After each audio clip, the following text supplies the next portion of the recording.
Hello and welcome to Big Deal. Now today our focus is on the financial inclusion of women to untap the potential that this particular pocket of the demography presents over time. Now for which remember that many organizations currently are coming together to empower women and also make them a big force for credit offtake and also customers of financial services products in the country. Let me welcome on the show experts who have their skin in the game. Let me welcome on CNBC-TV18 Kalpana Ajayan of Women's World Banking, Jayshree Vyas of Shree Mahila Sewa Sahakari Bank and Manish Bhatia of Lendingkart. Gentlemen, ladies, thank you so much for joining us on CNBC-TV18. Now, since Kalpana is right here in the studio with me, let me pose this question. What is your organization doing? It's a non-profit organization. So what is the kind of potential that you're working on? And so far, what has been the success? Thank you so much. It's such a pleasure to be here today, Nisha. Financial inclusion, of course, is a subject that's very, very close to our heart. And we believe that financial inclusion really is the starting point. And what we eventually want to do is for women's empowerment. That's really what we at Women's World Banking aim for. In terms of what we do, the work that we do, the work that rests broadly on 5 pillars. It's on product design, what we call a unique women-centered product design.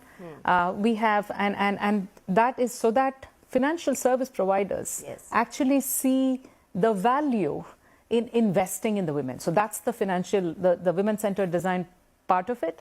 The second piece that we do a lot of work on is actually around the MSME space, how to ensure access to the women that desperately need this credit. The third piece is around the learning and development, which we do with a very unique program for regulators. How do we bring gender sensitization? How do we bring that angle with regulators? And we have a program of leadership also for regulators, and we have regular participation even from, it's a global program, we have Indian regulators coming as well.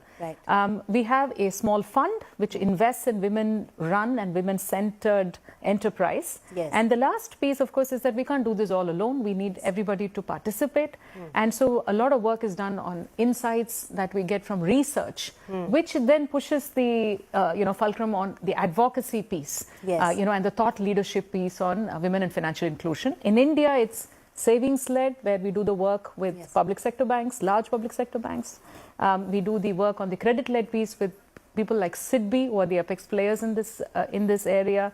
And the third piece, again, is on fintech and advocacy.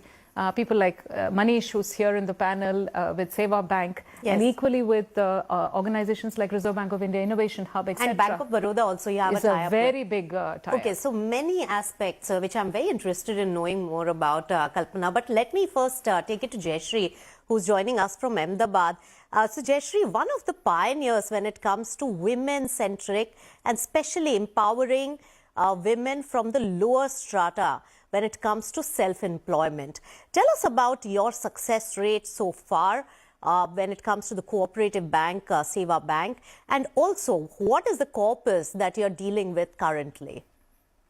Yeah, thank you very much for this. Yeah, as you know, it's a kind of a 4 decades organization that, of course, it was Sewa, Self-Employed Women's Association, which was organizing all women workers in the informal sector and who are economically active. But what they were not getting was that they did not have any kind of, informal kind of access to banks at that time. I'm talking about 70s.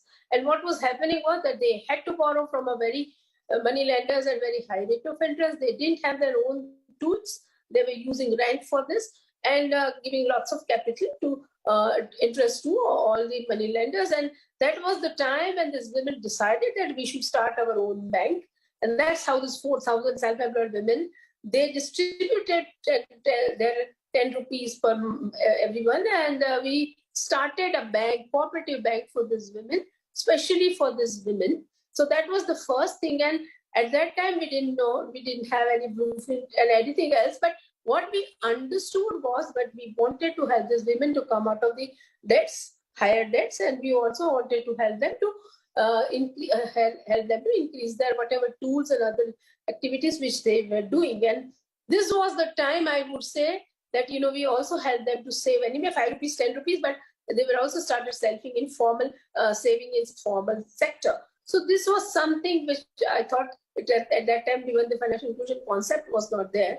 But I think this was the concept which we started early in the 70s. But then we slowly found that it is not that only they want credit and saving, but we were looking at the life cycle needs, and then in their family also they didn't have any bank. So for the whole family, if they wanted to have have kind of life cycle needs kind of thing, like education of children, there might be sickness in the family, they might want to go and do something more other work.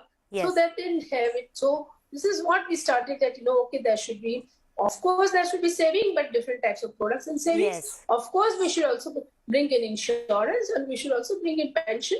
Housing was also very important. So we brought all these products into this. And this is what something, women also started, doing all kind of things. All right. So Jayshree, how big is your corpus now? Of course, you started a few decades back. How big is your corpus now?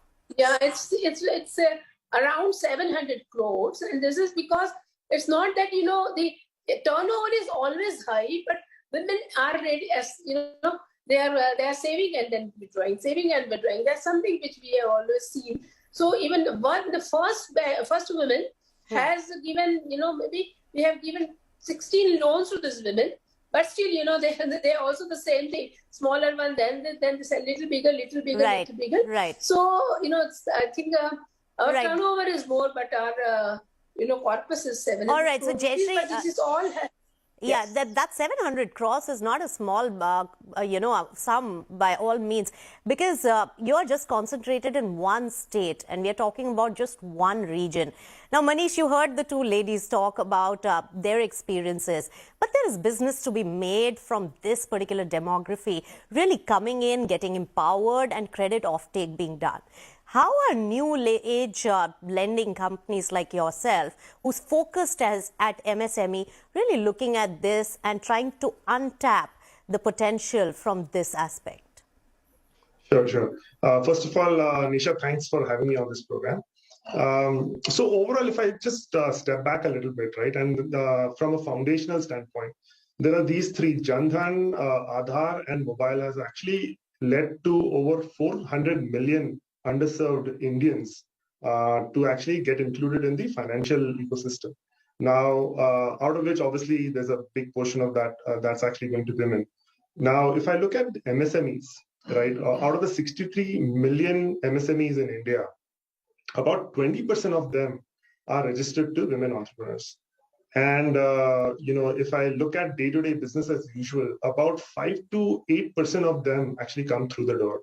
So there's a huge gap between, the potential, which is the market opportunity, to versus, how many actually women find help or find the right product for themselves, and then sort of, come to the foray. So overall, what Lendingkart essentially is doing is, they're building a huge, what we call distribution engine. And this distribution engine is basically, completely digital. Through either direct marketing or through channel partnerships or through, a DSA channel, which is online to offline for us. What we do is we basically expose these different products to women, underserved segment, so that they could actually find us and, take the working capital loan that they actually deserve. Right. So Manish spoke about the platform. But Kalpana, clearly this platform is for the people who already know are educated.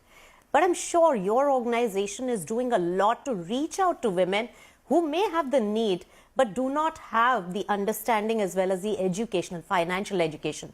How is that traction building, and what have you seen through your various studies as well as experiences? It's a very pertinent point, Nisha. Absolutely. If there is one big barrier, in front of women when it comes to financial inclusion, I would say, yes, mobile phone ownership and, internet, access of internet, those of course are barriers. Those are very real barriers.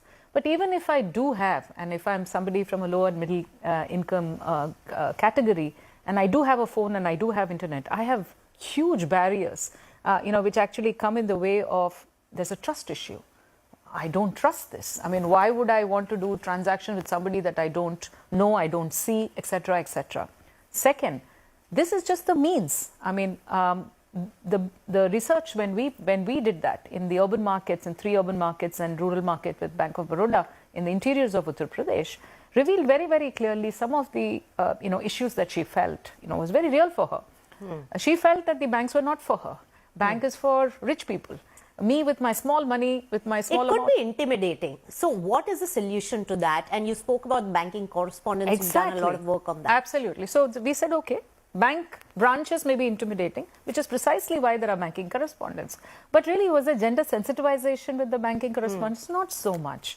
So that's where people like us really had to kind of step in and work with the banking correspondents. Right. There was gender sensitization training for the banking correspondents, relationship building skills as well. Of course. Because the minute then they get comfortable, then not just with the savings is just the first step. There are far more appropriate resilience then products. Much wider range of products can be really looked into, and that can be used. So very pertinent point there by Kalpana, and the beginning is from the financial literacy, the education on what is on the anvil, and that also comes in with gender sensitization of the entire banking and financial services space, and that is a very important takeaway from this conversation. But we'll slip into a short breather. We'll come back and discuss more about how to tap into the potential of this particular demography, which can really result in a lot more circulation of the financial services products as well as credit offtake. Stay tuned to Big Deal.